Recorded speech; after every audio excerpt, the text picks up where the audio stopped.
10th standard science 5வது பாடம் ஒளியியல். லைன் பை லைன் கொஸ்டின்பா. அதிர்வடையும் பொருள்கள் அலைவடிவில் ஆற்றலை உருவாக்குகிறது. அது ஒளி அலைகள் எனப்படும். அதிர்வடையும் பொருள்கள் அலைவடிவில் ஆற்றலை உருவாக்குகிறது. அது ஒளி அலைகள் எனப்படும். ஒளி அலைகள் நெட்டலைகள் ஆகும். ஒளி அலைகள் நெட்டலைகள் ஆகும். ஒளி அலைகள் திட திரவ வாயு ஊடகங்களில் பரவும். ஒளி அலைகள் திட திரவ வாயு ஊடகங்களில் பரவும். அதிக அழுத்தம் உள்ள பகுதி இறுக்கங்கள். அதிக அழுத்தம் உள்ள பகுதி இறுக்கங்கள். குறைந்த அழுத்தம் உள்ள பகுதி தளர்ச்சிகள். குறைந்த அழுத்தம் உள்ள பகுதி தளர்ச்சிகள். செவியுணர்வு ஒளி அலைகள் என்பது 20 ஹெர்ட்ஸ் முதல் 20,000 ஹெர்ட்ஸ் வரை. செவியுணர்வு ஒளி அலைகள் என்பது 20 ஹெர்ட்ஸ் முதல் 20,000 ஹெர்ட்ஸ் வரை. குற்றொளி அலைகள் என்பது 20 ஹெர்ட்ஸுக்கு குறைவான ஒளி அலைகள். குற்றொளி அலைகள் என்பது 20 ஹெர்ட்ஸுக்கு குறைவான ஒளி அலைகள்.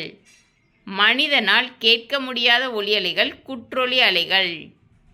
மனிதனால் கேட்க முடியாத ஒளி அலைகள் குற்றொளி அலைகள். குற்றொளி அலைகளுக்கு எடுத்துக்காட்டு திமிங்கலம் ஏற்படுத்தும் ஒளி, நிலநடுக்கத்தின் போது ஏற்படும் அதிர்வுகள், கடல் அலைகள்.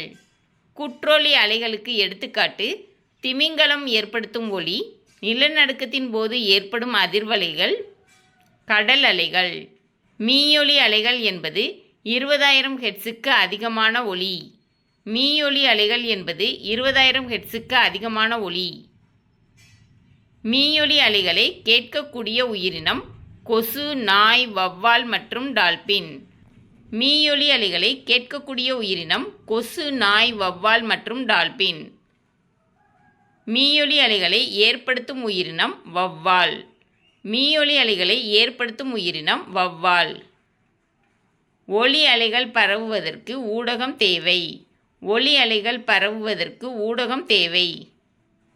ஒளி அலைகளின் அலைநீளம் 1.65 சென்டிமீட்டர் முதல் 1.65 மீட்டர் வரை இருக்கும்.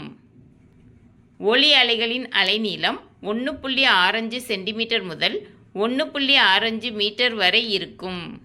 ஒளி அலைகள் 340 மீட்டர் பர் வினாடி திசைவேகத்தில் பரவும். ஒளி அலைகள் 340 மீட்டர் பர் வினாடி திசைவேகத்தில் பரவும். திசைவேகத்தின் அலகு மீட்டர் பர் வினாடி. திசைவேகத்தின் அலகு மீட்டர் பர் வினாடி. ஒரு ஊடகத்தில் அலைகள் வடிவில் ஆற்றலை கடத்துவதற்காக துகள் அதிர்வடையும் திசைவேகம் துகள் திசைவேகம்.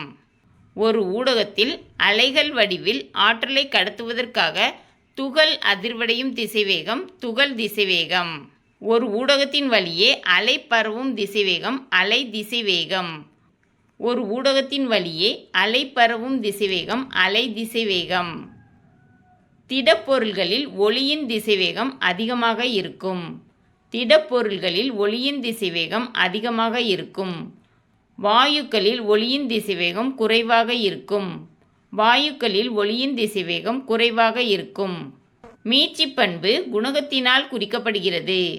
மீட்சி பண்பு குணகத்தினால் குறிக்கப்படுகிறது. அடர்த்தி அதிகரிக்கும் போது திசைவேகம் குறைகிறது. அடர்த்தி அதிகரிக்கும் போது திசைவேகம் குறைகிறது. ஒளியின் திசைவேகம் அதிகரித்தால் மீட்சி பண்பு அதிகரிக்கும். ஒளியின் திசைவேகம் அதிகரித்தால் மீட்சி பண்பு அதிகரிக்கும். ஒவ்வொரு டிகிரி செல்சியஸ் வெப்பநிலை அதிகரிப்பிற்கும் ஒளி திசைவேகமானது 0.61 மீட்டர் பர் வினாடி அதிகரிக்கும். ஒவ்வொரு டிகிரி செல்சியஸ் வெப்பநிலை அதிகரிப்பிற்கும் ஒளி திசைவேகமானது 0.61 மீட்டர் பர் வினாடி அதிகரிக்கும்.